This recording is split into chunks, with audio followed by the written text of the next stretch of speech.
Right now, you could walk outside and recognize his face within 5 minutes. It's on a bucket, a sign, a napkin, and a billboard. But look closer at this exact moment. The man behind that face is standing in the pouring rain, knocking on a locked restaurant door, holding a box of chicken nobody wants. He's 65 years old. He's broke, and KFC hasn't been invented yet. To understand how a locked door in the rain turns into a face known across the planet, you have to go all the way back to the moment his life first fell apart. His name was Harland, and his life started falling apart before he even understood what a father was.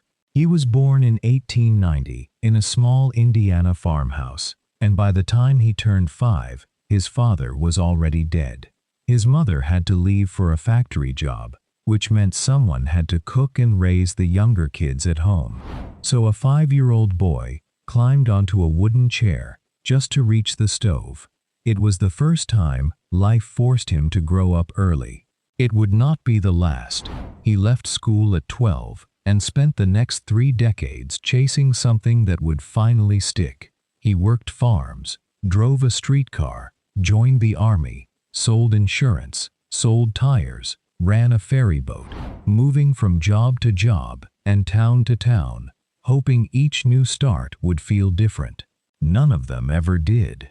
By 40, most people who knew him had already decided what kind of man he was, one who couldn't hold anything together. But then, almost by accident, he stumbled into a rundown gas station in Kentucky, and everything was about to change, for one reason nobody could have predicted. He started frying chicken for travelers who stopped in for fuel, using a secret blend of 11 herbs and spices, the same blend that's still locked away today, the one KFC still uses in every restaurant on Earth. Word got out fast. People stopped just passing through. They started driving out of their way for that chicken. His little gas station grew into a full restaurant, and the local governor even gave him the honorary title, Kentucky Colonel, for his service to the state. For the first time in his life, Harland Sanders looked like a man who had finally made it. He had no idea it was all about to be taken from him. In the 1950s, a new highway was built, and it ran straight past his town. The cars that once lined up for his chicken now drove right by without stopping, and there was nothing he could do to bring them back. His restaurant collapsed within months. He had to auction off everything he owned, down to his own pots and pans, in front of neighbors who once used to wait in line for a table. At 65 years old, Harland Sanders was starting over with nothing.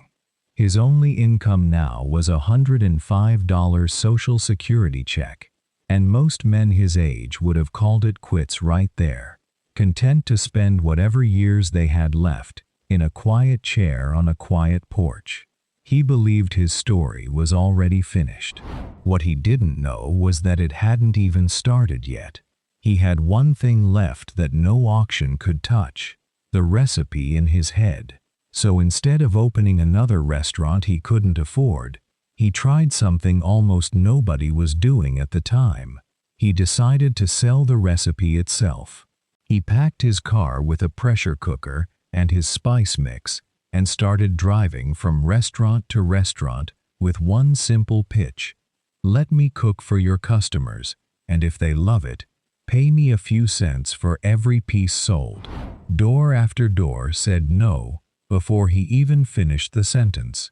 He slept in the back seat of that same car more nights than he could count, chicken grease still on his hands from the last kitchen that had turned him away. By his own count, 1,009 doors said no to him, and every single morning he woke up and knocked on one more. Then, in Salt Lake City, a restaurant owner named Pete Harmon finally said yes. That single handshake is the exact moment Kentucky Fried Chicken was born. Then another owner said yes. Then another. Then dozens. Then hundreds. And Harland crossed the country in that same white suit, personally training every single cook, so no restaurant would ever get his recipe wrong. Within a decade, KFC wasn't just a gas station recipe anymore. It was a name people knew in every state in the country, and soon, in nearly every country on Earth. But building something that big came with a price almost nobody talks about. For years, Harland lived out of that same car, away from his family, chasing one more yes in one more town. In 1964, he finally sold the company for $2 million, which sounded like a fortune at the time, but it was almost nothing compared to what KFC would eventually become. Even after selling everything he had built, he couldn't just walk away. He spent his final years traveling the country as the living face of his own brand, walking into restaurants unannounced, tasting the chicken himself, making sure it still tasted exactly the way it did back at that gas station in Kentucky. He passed away in 1980, but he never really left. His face is still on every bucket, every sign, every box, in more than 145 countries around the world. The boy who once stood on a chair just to reach a stove became one of the most recognized faces on the planet, and he didn't get there young. He got there at 65, the exact age most people are told it's already too late to start anything new. If a broke 65-year-old man with $105 and a car could build something the entire world still eats today, it's never too late for the rest of us either.